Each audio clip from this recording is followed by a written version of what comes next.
जमाना और था, अब जमाना और है। हमने देखा है कि कैसे सारे गवर्नमेंट इंस्टीट्यूशंस टूट चुके हैं।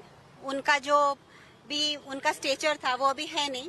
हाल ही में मैंने सुप्रीम कोर्ट में सोनम को बाहर निकालने का जो मुहिम चलाई थी, उसमें ये पता चल गया है कि हमारी जुडिशियरी जो है वो कॉम्प्रोमाइज्ड है, हमारी पुलिस तो कॉम्प्रोमाइज्ड है ही, हमारा मीडिया भी बहुत हद तक कॉम्प्रोमाइज्ड है। लेकिन क्योंकि सोनम के जो 30 साल के उनकी काम रहा है और तपस्या रही है, उनकी एक इतनी इज्जत और प्यार है लोगों के उसमें कि हर, चाहे वो जुडिशियरी हो, चाहे वो पुलिस हो, चाहे वो मीडिया हो और चाहे वो एग्जीक्यूटिव हो या जो भी हो, गवर्नमेंट के दबाव में कुछ भी बेशक वो करें, लेकिन हर एक के जमीर में ये मूवमेंट को हेल्प करने का ही जज्बा रहता है और जिसकी वजह से आज तक ये यहाँ आया है।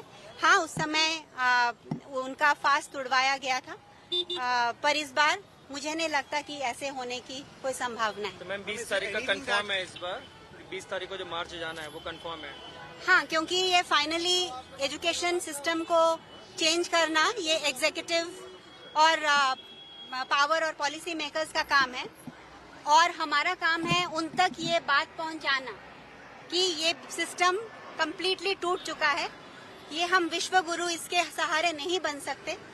हमारे बच्चे जो क्लास 8 तक, हर बच्चे को सेम एजुकेशन मिलनी चाहिए। गवर्नमेंट स्कूल इतने अच्छे होने चाहिए कि ये नहीं कि सिर्फ अमीर लोगों के बच्चे प्राइवेट स्कूल में अच्छा पढ़े। तो ये सब तो हमें दिख ही रहा है कि पूरा सिस्टम टूटा हुआ है। ये जो नीट का एग्जाम लीक हुआ, ये तो जस्ट एक छोटा सा सिम्टम था, लेकिन ये जो ब्रोकन सिस्टम है ये तो हम सबको पता है। तो ये जो मूवमेंट है ये जस्ट एक प्रोटेस्ट, एक पेपर लीक के लिए नहीं है, ये पूरे देश की जमीर को, कॉन्शियंस को जगाने के लिए है और वो सफिशिएंट हद तक जग चुकी है।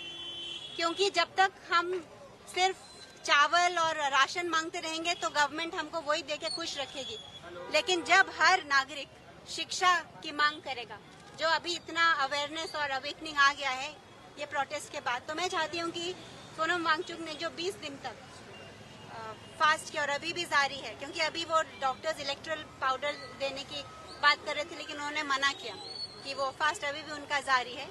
तो वो सिर्फ एक छोटे से पॉलिटिकल मिनिस्टर तो आते जाते रहते हैं और वैसे भी कोई मिनिस्टर्स को याद नहीं रखता, लेकिन जो ग्राउंड पे चेंज होता है उस पे ये होता है।